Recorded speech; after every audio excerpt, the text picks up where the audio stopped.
हे वीर कलवा, तुम्हारी उत्पत्ति एक पवन रूप में जगत कल्याण हेतु इस धुने से हुई है। अब तुम्हें वीर बाबरियों की तरह उनके साथ मिलकर जगत कल्याण करना होगा। अब ये ही तुम्हारा प्रायश्चित है और हमारा आदेश भी। अब जाओ, टीकरी की ओर प्रस्थान करो। जैसी आपकी आज्ञा गुरुदेव। अब मुझे आज्ञा दें।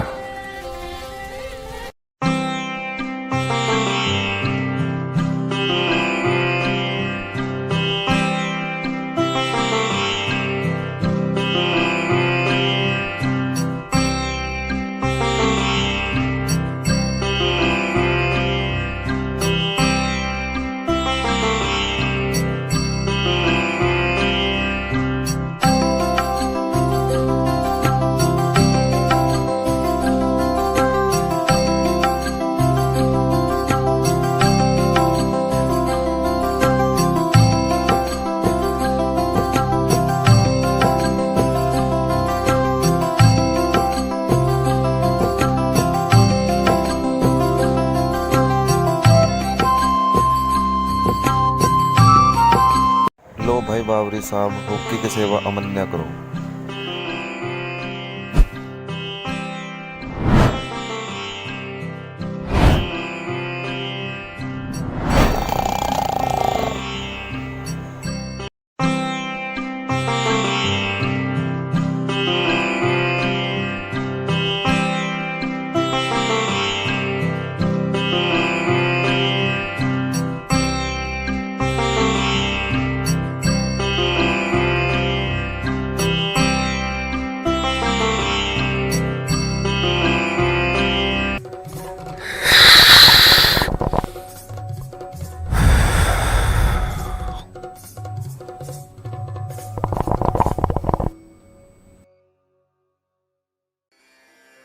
गुरुजी, मन में एक प्रश्न उत्पन्न हुआ है।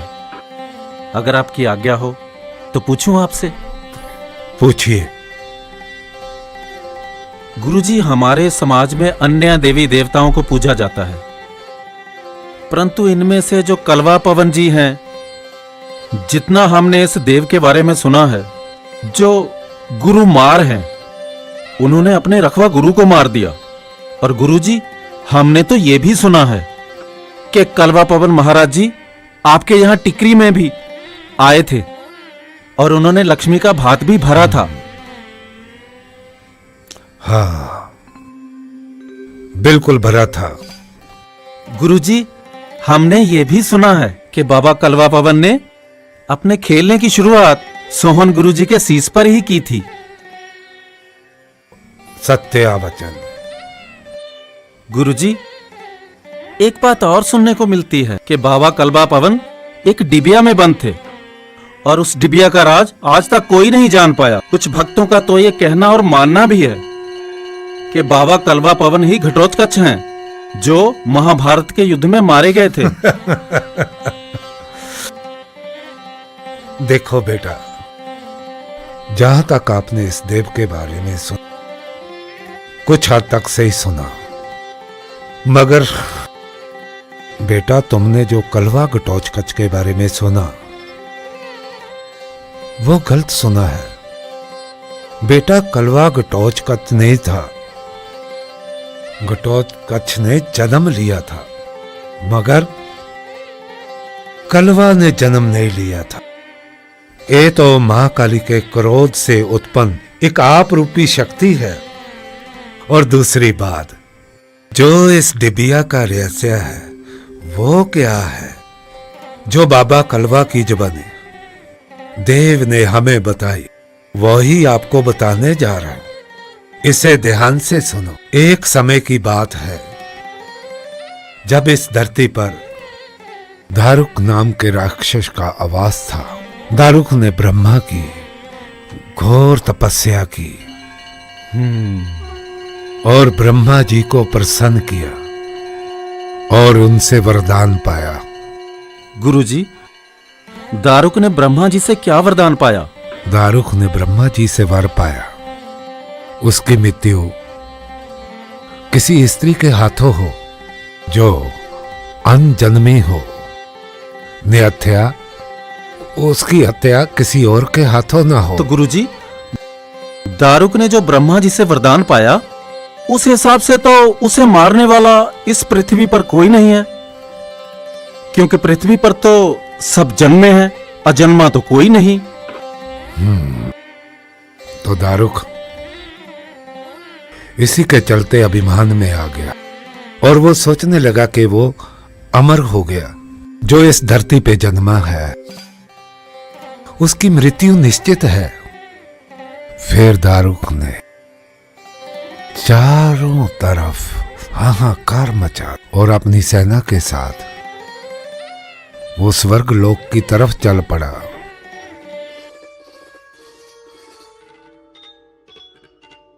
बंद करो ये नृत्य विद्या।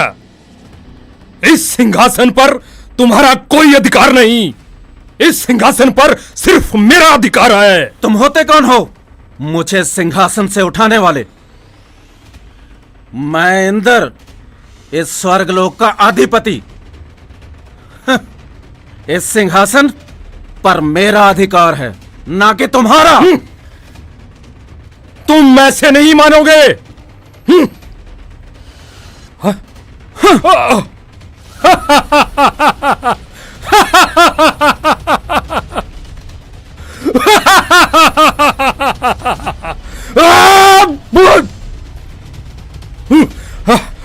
महाराज, देवतागण तो विलुप्त हो गए। अब ये सिंहासन भी हमारा और ये अप्सराएं भी हमारी। महाराज की जय हो, महाराज की जय हो, महाराज की जय हो। तो इस तरह स्वर्ग लोक पर दारुक ने अपना अधिकार जमा लिया। गुरुजी, तो सभी देवता स्वर्गलोक से अलोप होकर कहां गए? स्वर्गलोक छीन जाने के बाद इंद्र और सभी देवतागण ब्रह्मलोक पहुंचे और ब्रह्मा जी को अपने ऊपर हुए अत्याचार जाकर ब्रह्मा जी को सुनाया। और ब्रह्मा जी ने दारुक की मृत्यु के मार्ग से सभी देवता स्त्री रूप धारण करके दारुक से युद्ध करने के लिए स्वर्गलोक पहुंच गए।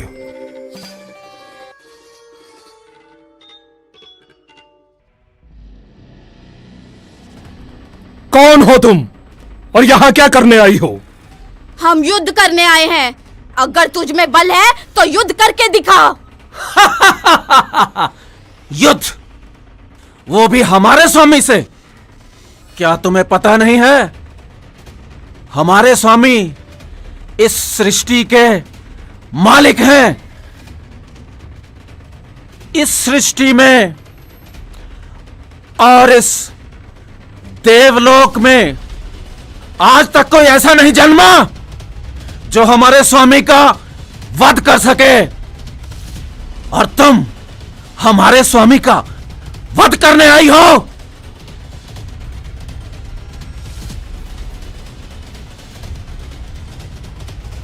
जाओ, चले जाओ, चले जाओ यहां से, अगर अपने प्राण प्रिय है, अन्यथा अपने प्राणों से हाथ धो बैठोगी। इसका पता तो युद्ध में चलेगा, जब तू अपने प्राणों से हाथ धोएगा।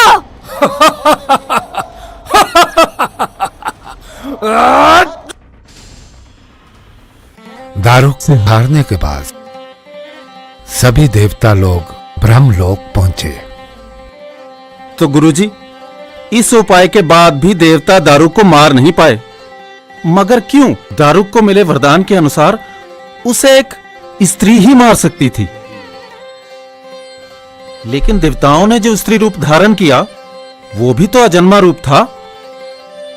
उसके बावजूद भी देवता दारुक को ना मार पाए। देवता का जन्मा रूप एक पुरुष था, स्त्री का नहीं। इसी कारण देवता लोग स्त्री रूप धारण पर दारुक को मार नहीं पाए और अपने प्रयास में असफल रहे। गुरुजी, दारुक की मृत्यु कैसे हुई? और सभी देवता दारुक से हारने के बाद जब ब्रह्मलोक वापस गए तो आगे क्या हुआ? ब्रह्मलोक पहुंचकर सभी देवता ने युद्ध की घटना हो ब्रह्मा को बताई। दारुक की मृत्यु का मार्ग ना मिलने से सभी देवता और ब्रह्मा जी बहुत चिंतित हुए और सभी सोच विचार करने के बाद ब्रह्मा जी और सभी देव ब्रह्मा और देव लोग शमशान भूमि में शिव के पास पहुंचे।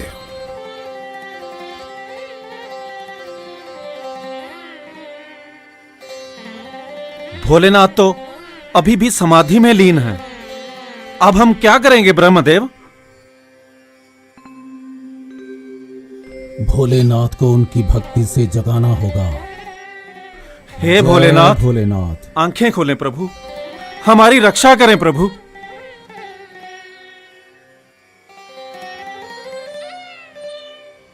हमारा ध्यान भंग करने का कारण और ऐसी कौन सी आपत्ति आ पड़ी जो आपको इस शमशान भूमि पर आना पड़ा? हे भोलेनाथ, दारुक ने हमारी भक्ति कर छल से हमारे से ये वरदान पा लिया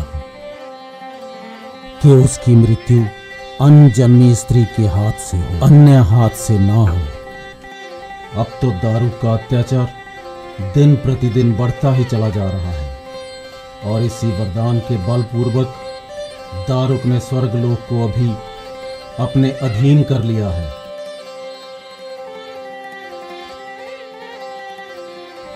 हे भोलेनाथ, अब तो आप ही इस सृष्टि की और हमारी रक्षा कर सकते हैं। हे देवो, आप चिंतित न हो। काली का विकराल रूप देखकर सभी देवता लोग डरकर वहां से भागने लगे। मगर क्यों गुरुदेव?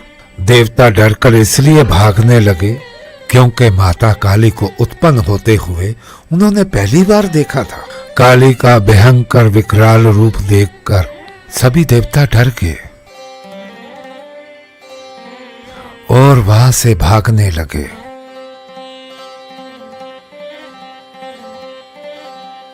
तभी भगवान शिव ने सभी देवता को रोका और माता काली के बारे में सबको समझाया और सभी देवता ने माता काली को नमन किया। काली भगवान शिव के पास से आज्ञा लेकर दारुक का वध करने के लिए चल पड़ी।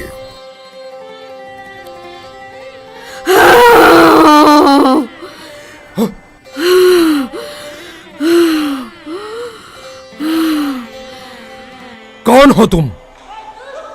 हे दुष्ट, मैं तेरा काल हूं।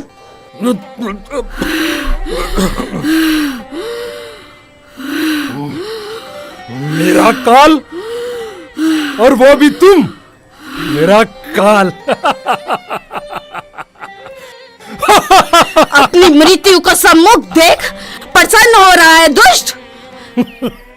मैं अमर हूं, अजर हूं।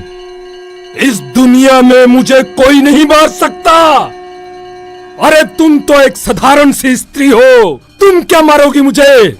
लगता है तू भूल चुका है, इस सृष्टि पर जो जन्मा उसकी मृत्यु निश्चित है और तेरा अंत आ गया है। तेरी मृत्यु मेरे हाथों से निश्चित है। मुझे मृत्यु देने वाली, मैं तुझे मृत्यु लोक पहुंचा दूंगा। मैं अपने हाथों से तेरा वध करके तेरा रक्तपान करूंगी। दारुक की मृत्यु के बाद माता काली का क्रोध शांत होने की बजाय बढ़ता ही चला गया। माता काली का क्रोध इतना बढ़ गया, माता काली के क्रोध ने काल रूप ले लिया जो धरती के लिए खतरा बन गया। और फिर क्या हुआ गुरुजी? माता काली चारों तरफ शमशान भूमि बनाते चली गई।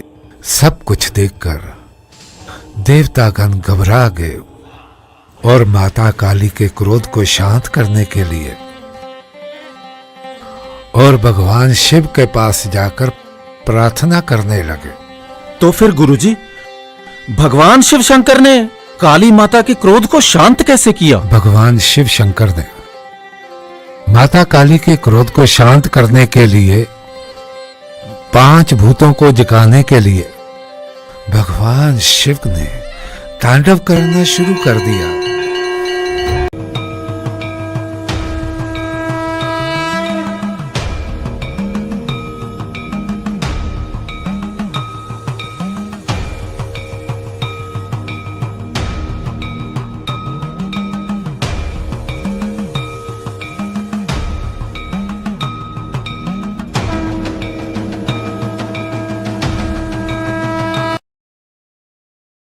हे भोलेनाथ, आपने हमारा आह्वान किया, क्या आज्ञा है हमारे लिए? हे पंचभूतों, हमने आपका आह्वान इस सृष्टि की रक्षा हेतु किया है। महाकाली के क्रोध ने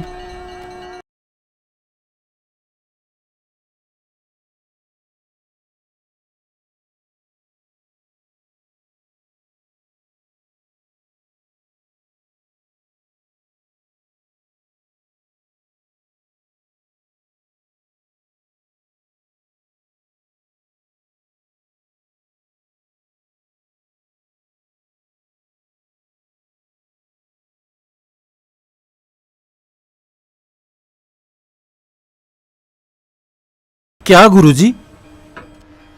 हे भोलेनाथ, आपकी आज्ञा अनुसार हमने महाकाली के क्रोध को वश में कर शांति पूर्वक बाहर तो निकाल लिया है, किंतु इस क्रोध को ना तो नष्ट किया जा सकता है और ना ही छोड़ा जा सकता है। ऐसा करने पर ये काल रूपी क्रोध पूरी सृष्टि को तहस नहस कर देगा। अब आप ही इस काल रूपी क्रोध को कोई ऐसा स्थान दें, बिना नष्ट किए क्रोध को स्थान भी मिल जाए और सृष्टि का विनाश भी न हो। ये सुनकर भगवान शंकर ने एक डिबिया उत्पन्न किया।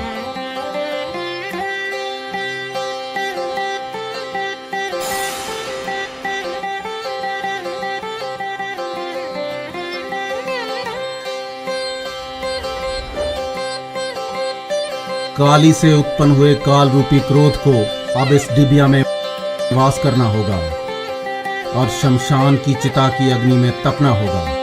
शमशान की अग्नि में तपने से ये काल रूपी क्रोध एक सिद्ध शक्ति देव रूप लेगी और कलयुग में मानव कल्याण के लिए पूजनीय होगी।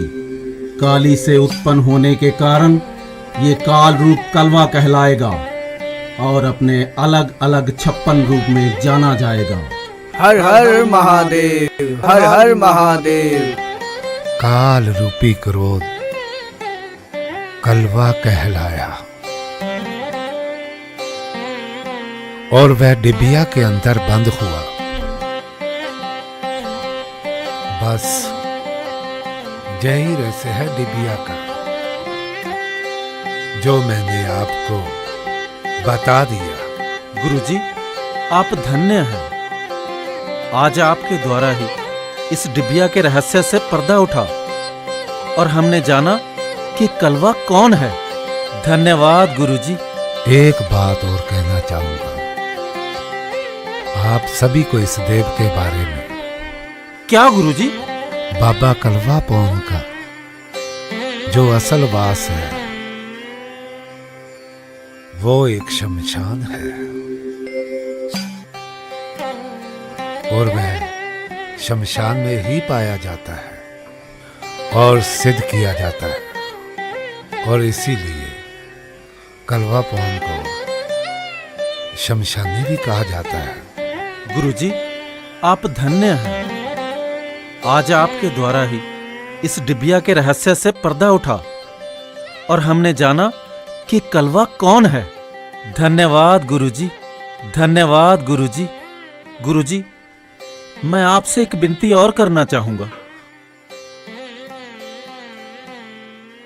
पूछिए।